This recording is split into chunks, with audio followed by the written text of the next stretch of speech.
పిల్లలకి స్కూల్ పాఠశాల అయితే పేరెంట్స్కి స్కూల్ పేరెంట్స్ శాల.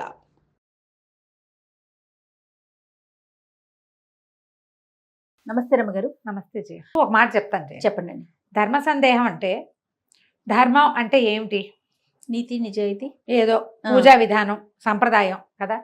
మనం ప్రతిసారి చెప్తాం స్వధర్మే నిధనం శ్రేయ. ఈ ధర్మము అంటే ఏమిటంటే ప్రధానమైంది మన తాలూకు మతం, మనం ఎలాంటి విధానాన్ని అవలంబిస్తున్నామో దాన్ని బట్టి. దానికి మన ఊర్లో ఉన్న విధానం, మన సమీప దేవాలయంలో ఉన్న విధానం, మన ఇంట్లో ఉన్న విధానం, పూజలకి ప్రధానమైనది ఇది. లేదా ఒక గురువు గారిని అనుసరించడం, ఒక పురోహితుడు, ఒక్క గురువు, పురోహితుడిని అనుసరించడం. ఆయన చెప్తాడు పాపం పుణ్యం తప్పు ఒప్పు అన్నీ వారివే, ఆయన చెప్పినట్టు చేసేసుకుంటే మీకు ఏ భయము ఉండదమ్మా. కొన్ని వందల సార్లు ఈ మాట చెప్పాం. మనం సోషల్ మీడియా ఫాలో అయితే ఒక్కొక్కరు ఒక్కొక్కటి చెప్తారు. మీకు ఎవరైతే వీడియోలో చెప్తారో వీటిలలో చెప్తారో వాళ్ళు మీకు అందుబాటులో ఉండరు. అవును, నా పాయింట్ అర్థమవుతుంది. నేను మిమ్మల్ని మిస్లీడ్ చేయటం కానీ విమర్శించటం కానీ పెద్దవారిని తప్పు పట్టడం కానీ కాదు. ఇది క్లియర్గా చెప్తున్నా. వారు మీకు అందుబాటులో ఉండరు. మీకు ఈ విధానంలో వందల అనుమానాలు వస్తాయి. అవును, ఎందుకంటే అది మీది కాదు, ఆయన ఎవరో చెప్పింది చేస్తున్నారు మీరు. అప్పుడు మీరుకి ఎంత భయంగా ఉంటుందమ్మా కదా. అవును రమ్మగారు. అందుకని వాటికి వెళ్ళకండి. మీకు అందుబాటులో ఉండే వాళ్ళ చెప్పింది చేసుకోండి. తప్పకుండా తప్పకుండా పూజల్లో. ఎందుకంటే మీరు భయపడి జీవితాన్ని దుర్భరంగా చేసేసుకుంటున్నారు చాలా మంది. ఆ కాంప్లికేషన్ జోలికి వెళ్ళద్దు. ఇప్పుడు మన డౌట్లలోకి వద్దాం. కలశం పెట్టుకుంటాం కదండి, కలశానికి ప్రత్యేకించి ఏమన్నా పూజ చేయాలా, నివేదన పెట్టాలా, ఎలా అసలు కలశాన్ని మనం ఎలా తయారు చేసుకోవాలి? దేవి భాగవతంలో కలశం గురించి ఒక వివరంగా చెప్తారు చేయ. ఒక చెంబు, పాత్ర కాదు చెంబు. కలశము అంటేనే చెంబు, పైకి మెడ దగ్గర సన్నగా ఉండి ముఖం దగ్గర ఇట్లా వెడల్పుగా ఉండేది కావాలి కలశం. అది రాగి, వెండి, ఇత్తడి. మన ఇవి కుదరకపోతే మట్టి బహుశ్రేష్టం, అది కూడా పెట్టుకోవచ్చు. ఈ పెట్టుకున్న పాత్రని శుభ్రంగా ఉండాలి, అది బాగా చక్కగా తోమి పసుపు రాసి బొట్టు పెట్టి దాంట్లో జలం కానీ ధాన్యం కానీ నింపాలి. జలము లేదా ధాన్యము, నీరు, ధాన్యం. అక్షతలు వేయాలి, పసుపు కుంకుమ కూడా వేసుకోవచ్చు. దానిపైన పంచ పల్లవాలు అంటే అండి మర్రి, రావి, జువ్వి, మేడి, మామిడి 5 ఇవి పెట్టి దాని మీద ఒక నారికేళం, ఒక కొబ్బరికాయని పెట్టి దాన్ని అలంకరించి మనం ఏ స్వామినైతే పూజిస్తున్నామో, ఏ అమ్మనైతే పూజిస్తున్నామో ఆమెను అందులో ఆవాహన చేసుకోవాలి. ఓకే. అయితే ఇప్పుడు మర్రి, రావి, జువ్వి, మేడి ఇవన్నీ దొరకవు. మనకు సులువుగా దొరికేది ఏమిటి? మామిడి. తమలపాకులు పెడుతున్నారు చాలా మంది. తమలపాకులు చెప్పబడలేదు, మామిడి చెప్పబడ్డాయి. మామిడి సులువుగా దొరుకుతుంది. ఈ మామిడి ఆకులు పెట్టి దాని మీద కొబ్బరికాయ పెట్టుకుంటాం. దాన్ని అలంకరణార్థం వస్త్రం ఏదైనా చక్కగా మడత పెట్టి దాని మీదకి పెడతాం. దానికి బొట్టు పెట్టి అలంకారం చేసుకుని మనం ఏ స్వామిని పూజిస్తున్నామో సత్యనారాయణ స్వామి వ్రతాల్లో చేసుకుంటాం. ఇందులో సుగంధ ద్రవ్యాలు వేయాలి ఈ కలశంలో అని చెప్పబడలేదు. సుగంధ ద్రవ్యాలు వేస్తారు, ఏలక్కాయలు, బెల్లము అవి ఇవి కదా వేసుకుంటున్నారు చాలా మంది. అది చెప్పబడలా. మీకు అవన్నీ ఆసక్తి ఉంటే మీ ఇష్టం, కానీ విధానం అయితే ఇది. ఈ కలశాన్ని పంచపల్లవాలతోటి కలశాన్ని ఏర్పరచడం అని చెప్తారు. ఈ కలశంలో ఉన్న జలం మన పూజ అయిపోయాక, ఒకవేళ నీరుంటే కలశంలో ఆ నీరు మన పూజలు అయిపోయి 9 రోజులు పెట్టుకున్నాం అనుకో, 9 రోజులు పెడితే ఇప్పుడు నేను పైదాకా నీరు పోసి దాని మీద కొబ్బరికాయ పెట్టామనుకో, ఆలోచించండి, ఈ తడి తగిలి కొబ్బరికాయ పాడవచ్చు కదా. అవును. 9 రోజులు ఉంచుకుంటాం. ఈ దసరా 10వ రోజును తీస్తాం, లేదా 9వ రోజు రాత్రే ఉద్వాసన చెప్పి తీసేస్తాం. నాని కొబ్బరికాయ ఏదైనా ఇబ్బంది అవుతుందేమో చూసుకోండి. బియ్యమో ధాన్యమో అయితే ఏమో ఇబ్బంది ఉండదు. ఒక రోజు అయితే మనం 3 రోజులైనా కొబ్బరికాయ నీరు పోసి పెట్టుకోవచ్చు. గంగాజలం పోయటం చాలా శ్రేష్టం. అంత గంగాజలం ఉండాలిగా మన దగ్గర. అదే కదా. అక్కడి నుంచి అయిపోయిన తర్వాత జలాన్ని ఇంట్లో మనం పవిత్రం చేసుకుని మన ఇంట్లో చల్లుకోవటం, మొక్కల్లో పోసుకోవచ్చు. బియ్యం గనక పోస్తే చక్కగా వండేసుకోవచ్చు, ఏమీ భయం లేదు. అది ప్రసాదంగా భావించద్దు, వండుకుని మనం తినచ్చు. అక్కడి నుంచి ఈ కొబ్బరికాయ ఏం చెయ్యాలి, మనం మండపారాధన చేసి ఎవరైనా పురోహితుడికో బ్రాహ్మణ దానానికో వాయన దానం లాగా ఇస్తే గనక కలశం మీద కొబ్బరికాయ కూడా వారికి ఇచ్చేయచ్చు. ఒకవేళ అలా ఇవ్వలేదు, మనమే ఉంచుకున్నాం, కొబ్బరికాయను కొట్టి ప్రసాదంగా స్వీకరించవచ్చు. ఆ కొబ్బరికాయను అలాగే దాచాలి, పూజలోనే ఉంచుకోవాలి అనుకోకండి. కొబ్బరికాయలు అవి పూజలో ఉంచుకుంటే కొన్నాళ్ళకి పాడవచ్చు, ఎండిపోవచ్చు. ఆ డొలక ఏం చెయ్యాలి, ఆ డిప్ప ఏం చెయ్యాలి, డిప్ప కూడా ప్రసాదమే, అలా భావించదమ్మా. అన్ని కాంప్లికేషన్స్ చేసుకోకండి. పైన మనం జాకెట్ ముక్క రవిక పెడతాం కదా, దాన్ని ఏంటి రమ్మగారు? దాన్ని మనం పురోహితుడికి ఇస్తే రవిక పట్టు సరే, కూడా సరే. వారికి ఇచ్చేస్తాం, లేకపోతే మనం కుట్టించుకోవచ్చు. ఓకే, మనం కుట్టించుకోవచ్చు.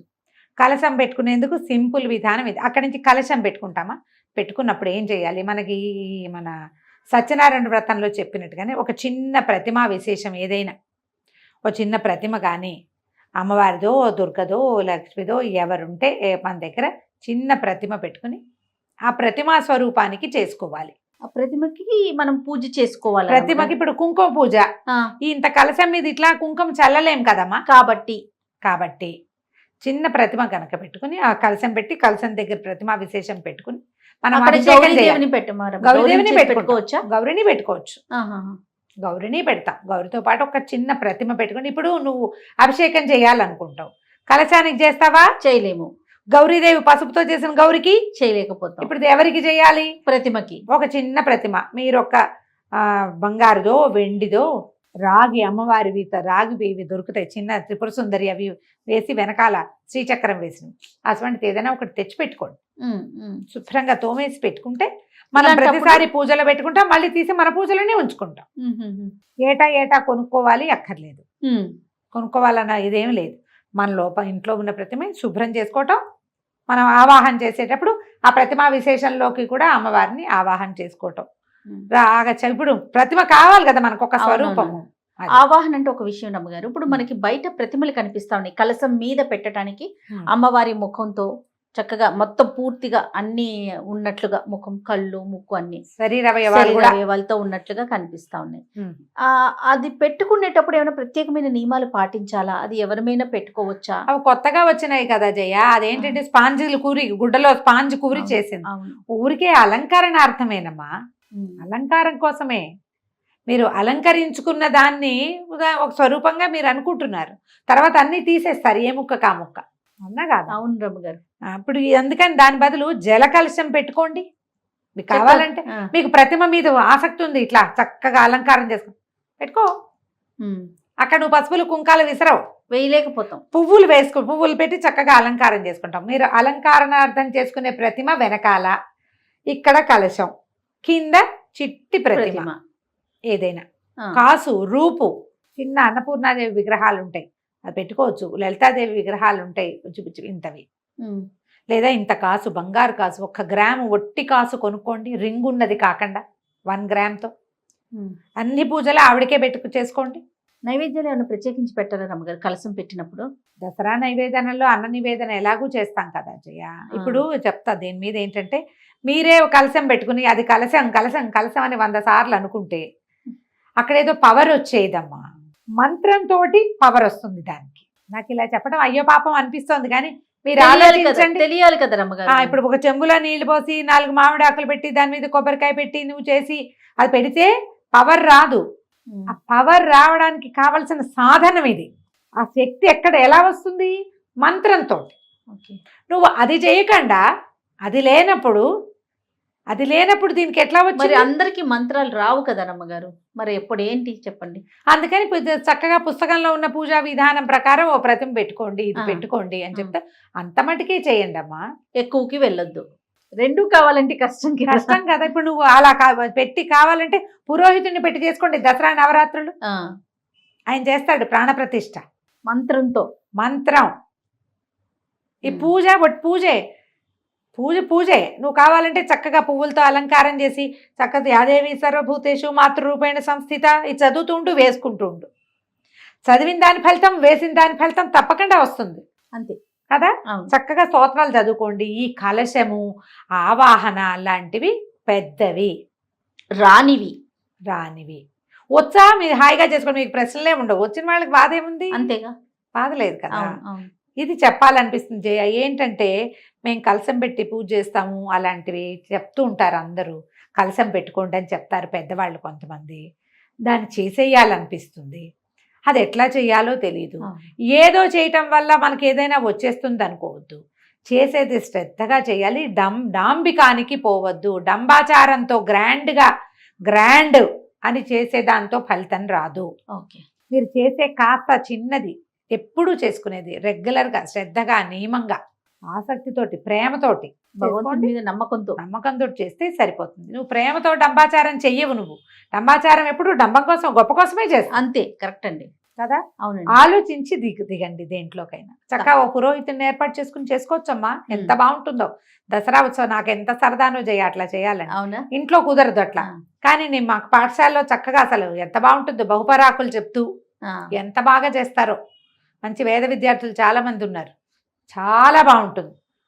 ఖచ్చితంగా ఒక రోజైనా వెళ్ళి నేను మొత్తం సేవాకాలం అంతా కూర్చుంటాను అక్కడ. ప్రతిరోజు వెళ్ళైపోతాను. కానీ మనం చక్కగా ఇంట్లో మామూలు పూజ చేసుకొని, సింపుల్గా పూజ చేసుకుని ఏదైనా చదువుకోండి. సాయంకాలం ఏ శంకర మఠానికో, ఏ దేవాలయానికో వెళ్ళి మొత్తం పూజ అంతా చక్కగా, మంత్రం చక్కటిది వినండి. ఆ పవర్ అందులో ఫీల్ అవుతారు మీరు. అవును, ఒక స్పెల్ లాగా ఉంటుంది, అందులోకి వెళ్ళిపోతాం. దానివల్ల చాలా ఫలితం వస్తుందమ్మా. సంతోషం రమ్మ గారు, నమస్తే.